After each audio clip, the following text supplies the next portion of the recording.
중동 지역의 오랜 이념적 또 실질적 분쟁의 상징인 예루살렘을 트럼프 미국 대통령이 이스라엘의 것으로 세계화해 공표해버렸습니다. 이스라엘의 수도로 공식 인정하면서 미 대사관도 옮기겠다고 발표하자 엄청난 반발이 나왔는데요. 앞으로 거센 후폭풍이 예상되고 있습니다. 도대체 트럼프 대통령이 왜 이런 무리수를 뒀는지 LA 특파원과 함께 자세한 이야기 나눠보도록 하겠습니다. 김기봉 특파원. 네, 김기봉입니다.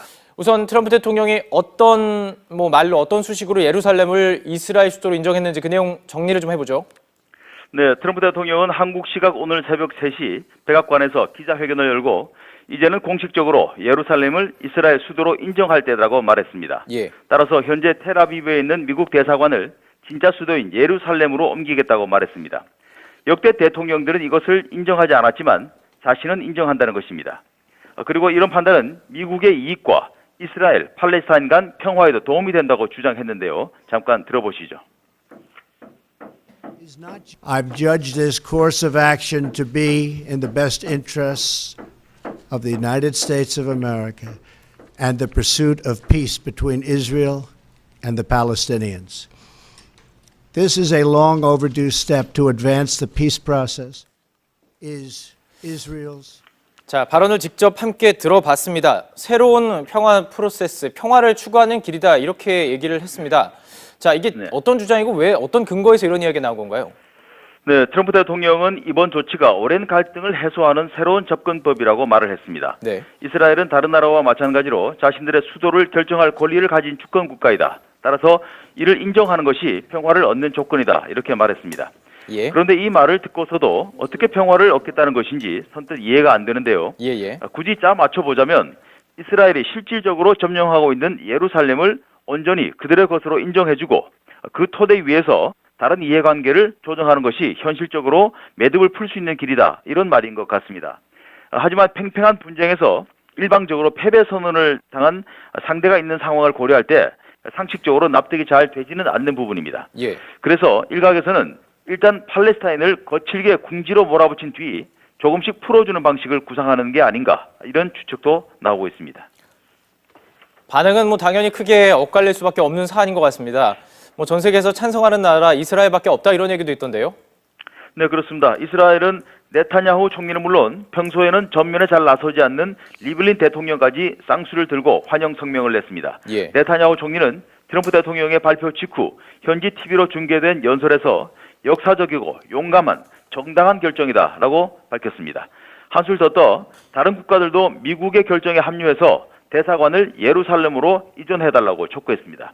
리블린 대통령도 즉각 성명을 내고 이보다 더 적합하고 아름다운 선물은 없다며 트럼프 대통령의 발표를 찬양했습니다. 자, 이 문제가 상당히 커질 수 있는 분야는 분쟁 당사자인 팔레스타인이 반발하는 것뿐만 아니라 팔레스타인과 예루살렘 이 지역은 사실 그 중동 지역 다른 국가들과 연결되어 있는 의미가 크지 않습니까? 네, 그렇습니다. 마무드 아바스 팔레스타인 자치정부 수반 역시 TV 중계로 연설을 했는데요. 거센 반발과 함께 트럼프의 발표 내용의 실체를 인정하지 않겠다는 선언이었습니다. 예. 잠깐 들어보시죠. Decision of President Trump this evening will not change the reality of Jerusalem, and it will not give it any legitimacy to Israel in this respect. 네, 트럼프의 이번 결정은 미국이 평화 협상에서 중재 역할을 포기한다고 선언한 것이라고 규정하고 이 결정은 테러리스트 그룹에 도움이 되고 중동 지역의 평화를 해치게 될 것이라고 경고했습니다. 예. 그러니까 단순한 정치적인 불만의 수준을 넘어 이슬람 근본주의자, 테러리스트를 자극해서 어떤 일을 저지르게 할지도 모른다는 일종의 경고를 한 셈입니다.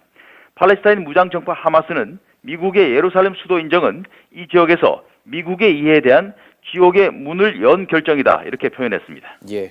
자, 중립적인 위치인 유엔 역시 트럼프의 이번 발표에 대해서 유감을 나타냈죠.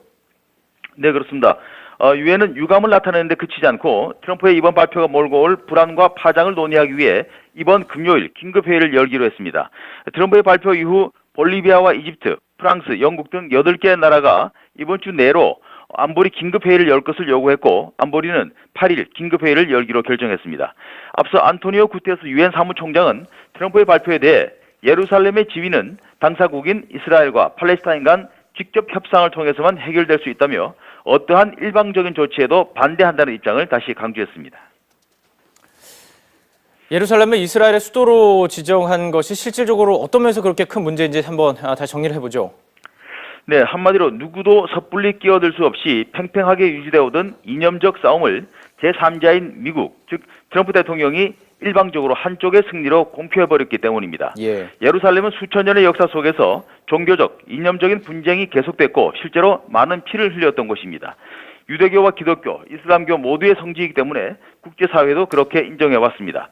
나라를 잃었던 이스라엘이 1948년 다시 이곳에 일부 정착하기 시작했고 1967년 3차 중동전쟁, 즉 6.1 전쟁에서 아랍 동맹에 대승함으로써 장악력이 더 커졌습니다. 이후 이곳에서 통하던 유일한 해법은 6.1 전쟁의 결과로 정해진 경계선을 기준으로 이스라엘과 팔레스타인이 각각 국가를 건설해 영구히 분쟁을 없애자는 이른바 이국가 해법이었는데 트럼프의 이번 선언이 그 원칙을 사실상 무너뜨린 셈이기 때문입니다. 자, 그렇습니다. 이렇게 참 위험하고 불안할 수밖에 없는 결정인데 엄밀히 말하면 제3자입니다. 이 제3자인 트럼프가 왜 이 내용을 굳이 강행한 걸까요? 그 배경이 있을 것 같은데요. 네, 정치적인 이해관계로 해석됩니다. 우선 자신은 공약을 지키는 대통령이라는 이미지를 굳히려는 것 같습니다. 네. 트럼프는 대선 캠페인 때 주 이스라엘 미국 대사관을 예루살렘으로 옮기겠다는 주장을 해왔는데 누가 뭐라 해도 공약은 지킨다. 이런 것을 보여주려는 의도로 풀이됩니다. 아울러 이런 주장에 열광했던 기독교 복음주의자들은 그를 대통령으로 만드는 데 핵심 역할을 했던 지지층이어서 이들의 인기를 더 공고히 하겠다는 뜻도 보입니다. 아울러 친이스라엘 행보를 확실히 함으로써 미국 내 정치적, 경제적 영향력이 큰 유대계의 지지를 끌어내겠다는 전략도 있는 것으로 보입니다. 또 자신이 크게 기용하고 있는 사위 쿠슈너가 유대교이고 딸 이방카도 그를 따라 유대교로 개종한 상태인 것도 관련이 없지 않은 것으로 보여집니다.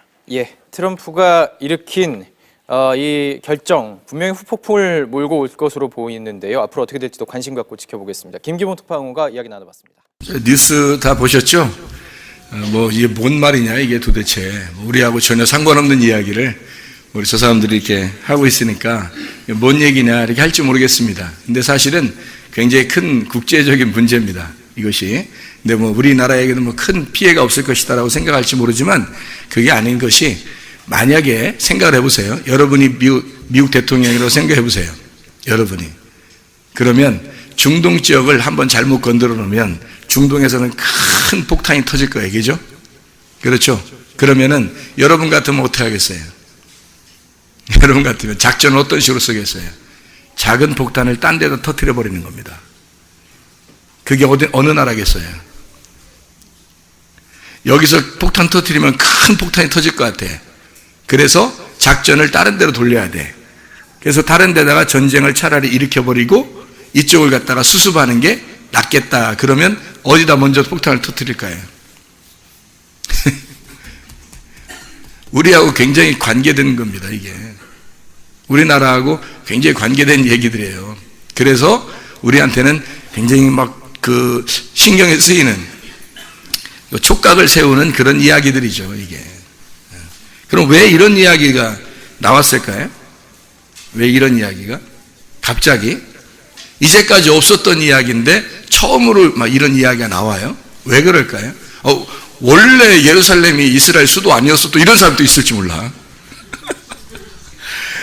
그 세계사 공부 좀 하세요. 원래 이스라엘의 수도는 텔아비브입니다. 그런데 거기 이제 국제도시처럼 돼 있고요. 예루살렘이 왜 이스라엘의 수도가 안 되냐면 예루살렘 중심에 이슬람 사원이 있어요.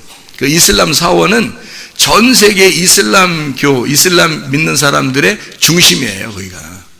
그러니까 거기 땅만 건들 수가 없는 거예요. 이스라엘 나라도 이스라엘 예루살렘이 자기들 이스라엘 땅인데도 거기를 못 건드는 거예요. 여기 건들면 다른 중동 지역에는 모든 나라가 다 일어나는 거예요. 나라가 서로 틀려도 다 일어나요. 자기가 아브라함 자손이라고 생각하는 사람들은 다 일어난단 말이에요. 여기 건드려놨다 이거지.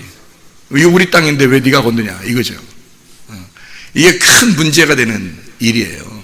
그래서 이스라엘이 이제까지 그렇게 미국 대통령이 힘이 있어도 거기를 말 못한 거고요. 이스라엘에서 아무리 힘이 있어도 그거를 자기네 거라고 얘기할 수 없었던 거거든요. 왜 그런지. 근데요, 이번에 이런 일이 팍 터집니다. 잘 생각해 보세요. 이게 정신이 있는 사람이면 하겠어요, 이렇게? 여러분 같으면, 여러분 정신이 있어, 온전한 정신 가지고 가만히 있다가, 야, 우리 한번 전쟁 일으키자. 이러고 한번 이렇게 하는 거예요? 정신이 온전해서? 아니면 정신이 없어서 그런 거예요? 잘 생각해 보시라고. 그러니까 누구를 비난하는 얘기 아니에요. 지금 비난하는 얘기가 아니라 지금 정신이 온전해서 자기 정신 가지고 이거 할 수 있겠냐고요. 자기 정신 가진 대통령들이 이제까지 많았는데 한 번도 그런 일이 없었는데 이번 대통령이 왜 자기 정신 안 가지고 이런 식으로 했겠냐고요. 이상하죠, 그죠? 갑자기. 그러니까 세계를 발칵 뒤집어놔요. 유엔에서도 갑자기 이것 때문에 회의를 막 다시 소집을 해서 급하게 회의할 정도로 세계가 큰 문제가 생겼단 말이에요. 왜냐하면 그쪽 중동 지역을 건드려 놓으면요, 이게 세계적인 전쟁이 되어버립니다. 그러니까 못 건드는 거거든요. 그 예루살렘을 가보면 여러분이 아는데, 예루살렘은 뭐 큰 도시가 아니에요. 이렇게 조그만 도시인데요, 거기에 천주교 성지입니다. 천주교, 기독교의 성지예요. 기독교인들이 부활절만 되면, 성탄절만 되면 다 거기로 모여요. 사람들이. 여행객들도 거기 한번 가본다. 예수님이 예수님의 예수 예루살렘이야 해가지고 이스라엘로 다 모입니다. 이슬람은요, 이슬람은 또 거기 자기들의 사원이 있으니까 거기 또 꽉 모이죠. 어마어마하게 모이죠. 그거 건들 수 없는 거예요. 이스라엘은요, 자기네 땅이고 유일하신 하나님이 우리에게 주신 땅이다 그러니까 당연히 자기네 땅이라고 얘기하는 거죠.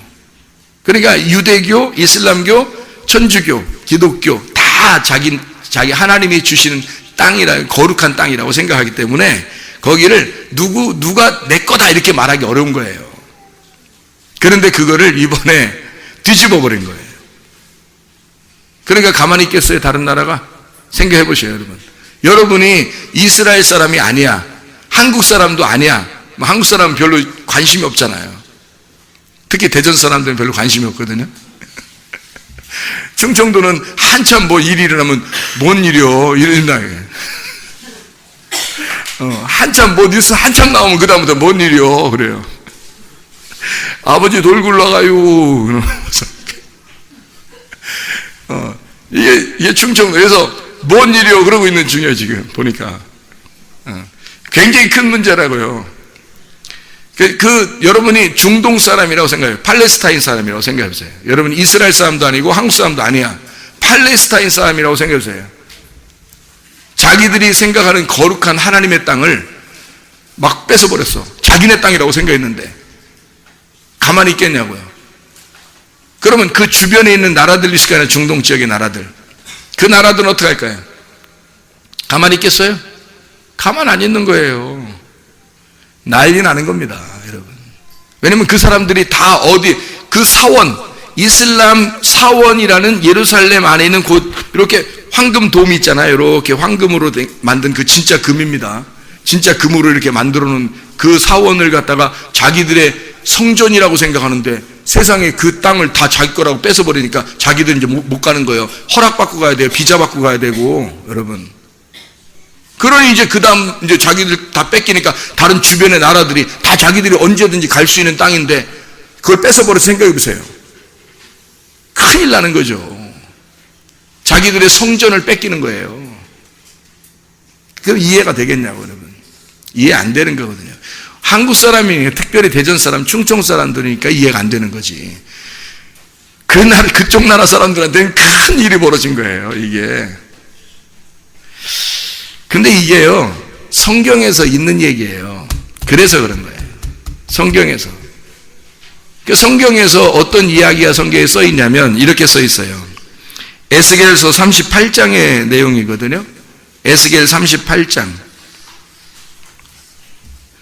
거기에 보면 38장 2절부터 인자야 너는 마곡 땅에 있는 로스와 메섹과 두발왕 고게게로 얼굴을 향하고 그에게 예언하여 이르기를 주 여호와께서 이같이 말씀하시기를 로스와 메섹과 두발왕 고가 내가 너를 대적하여 너를 돌이켜 갈고리로 네 아가리를 꿰고 너와 말과 기마병 곧 내 온 군대를 끌어내되 완전한 갑옷을 입고 큰 방패와 작은 방패를 가지며 칼을 잡은 큰 무리와 그들과 함께 한 방패와 투구를 갖춘 바사와 구스와 룻과 고멜과 그 모든 떼와 북쪽 끝에 도갈마 족속과 그 모든 떼 곧 많은 백성의 무리를 너와 함께 끌어내리라 그런 거예요.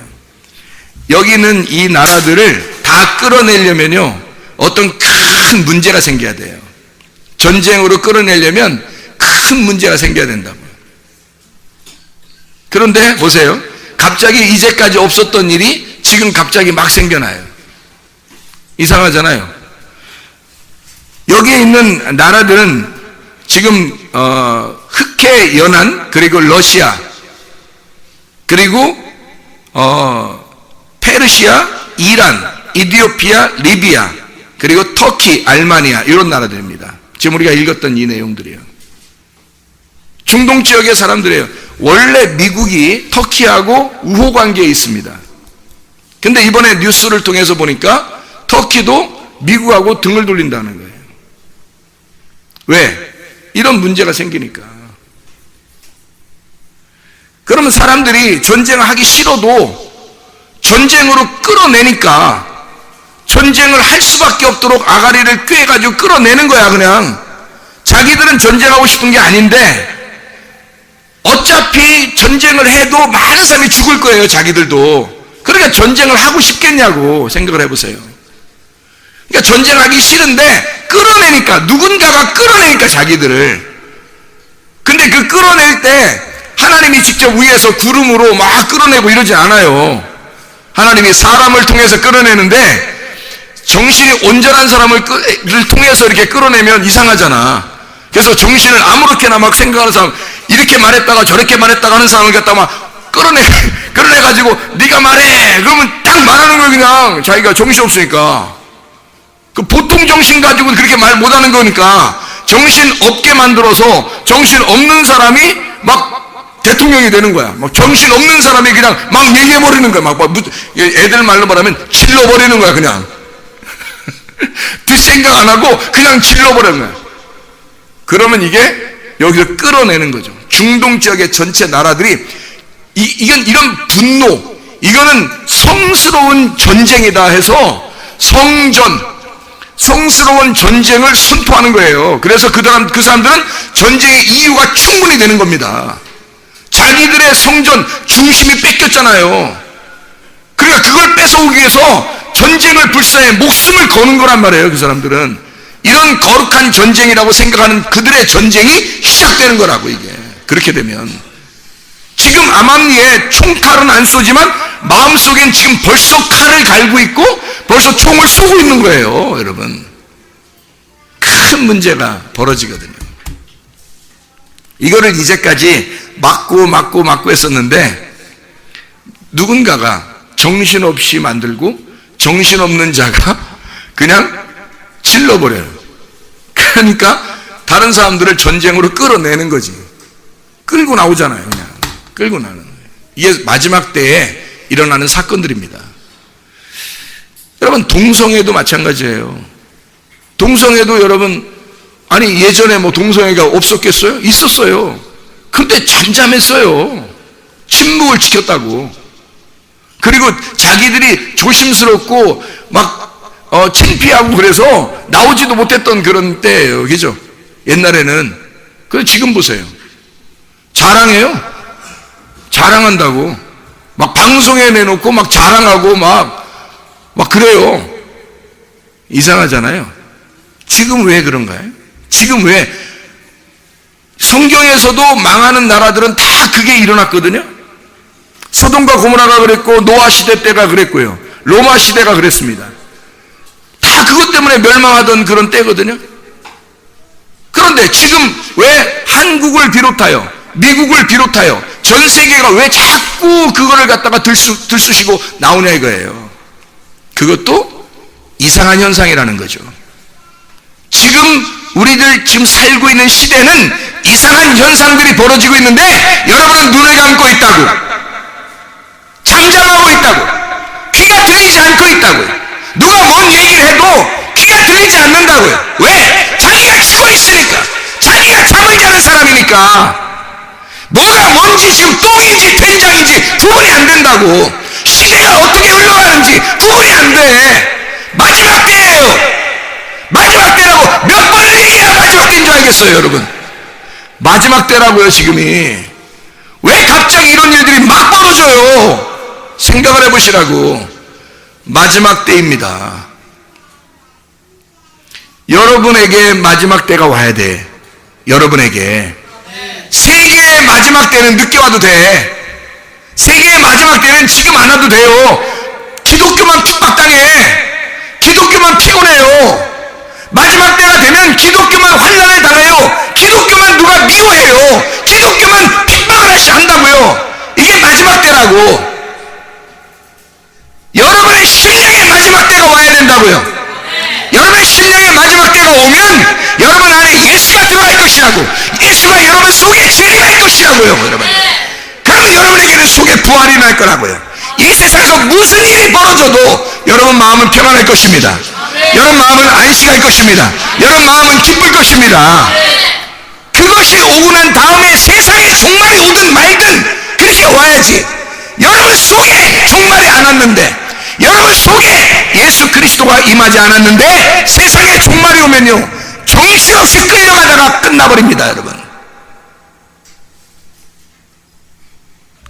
여호와가 우리의 목자가 되셔야 돼요.